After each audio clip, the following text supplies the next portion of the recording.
So the name of the show is now Kaplan and Crew. We've been working for the last 18 months. Many of you have been with us on social media or on YouTube. And some of you were like, I run into people all the time, guys. Like, so dude, what happened to you guys? Where are you? What's going on? And I'm like, wait, you're not familiar with what we're doing? Because we pound you every day with social media mentions. Instagram, Twitter, Facebook, YouTube. Well, we're trying everything we can to reach you guys. No, I have actually no idea where you are. What happened? Like, well, the station went down and we decided to get into podcasting. And Alex convinced me that we could actually pull it off. And somehow, even from the beginning of COVID to where we are now, we've somehow figured this thing out. It's like a small miracle.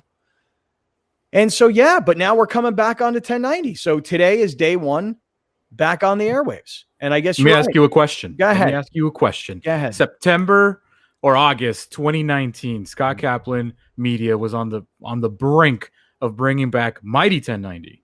You were right there. And then it just kind of fell apart last minute. Sometimes that stuff happens. In that moment in your life, when we were at Callaway the next week, and I told you, we can do podcasts. Don't worry about radio. Did you ever foresee yourself and the show back on AM 1090? Not really, because I thought, look, I'm working with the Bechara family to try and do this deal. Emotions were too raw at the time. They still wanted to be repaid by the people that had sunk the ship. Who they? You know who they is. Who they? I mean, everybody may not know who they is. Who they is. So I want everybody to hear Browner because for anybody that's been with us for all this time, Browner, it's just been an ongoing controversy on the show. Browner mics, baby. Browner has tried 5 different microphones. Last week, we went out and got all these brand new mics. Alex's sounds perfect. Alex, what is your analysis of Browner's mic thus far today? I can tell that you and him sound different. That's all I can tell. And I can tell that you and him sound different. What? So typical.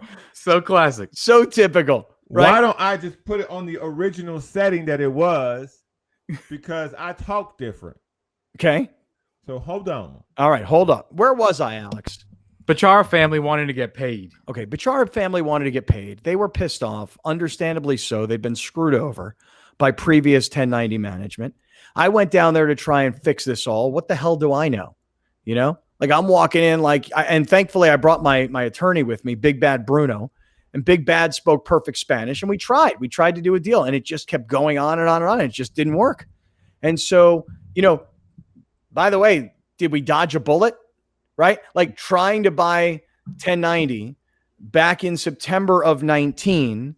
Did we dodge a bullet by not doing it? I mean, here's the real question. Go ahead. If you would have bought it back then, would it still be going today?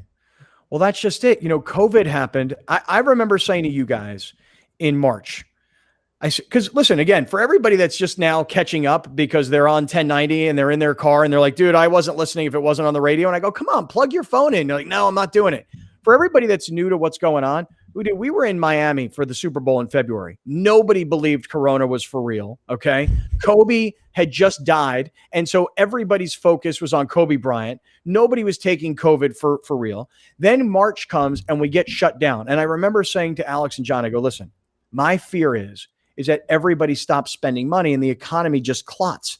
And what happened was, immediately sponsors started dropping off of our podcast. People couldn't spend money anymore. Okay. And I just said to you guys, we got to make it from mid-March. We got to make it to mid-April. And then when we got to mid-April, I was like, dude, we just got to make it to mid-May. And mid-May, I'd say we got to get to mid-June. And then before you knew it, we were like 90 days in quarantine. And by that time, we'd all learned how to do what we're doing today, which is everybody could be where they are doing the show this way, which is still remarkable that we somehow have gotten ourselves back onto 1090. I don't get it. You know what's crazy, though? I've never even thought about what Browner just asked. If the old 1090 was revived, what are the chances that it did survive COVID? Because you're looking at there's a lot of radio stations in San Diego. You're looking at everybody broadcasting from home.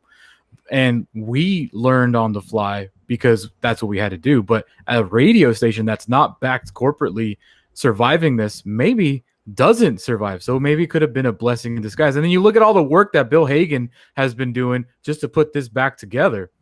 Imagine if you had 20 employees, Scott, that you were accountable for at this point in time with everything going on, and you have all these sponsors pulling out, and obviously investors. There's so many spokes to this wheel that are turning and turning, and then you get to a point where COVID happened, and again, everybody's struggling. ESPN is struggling.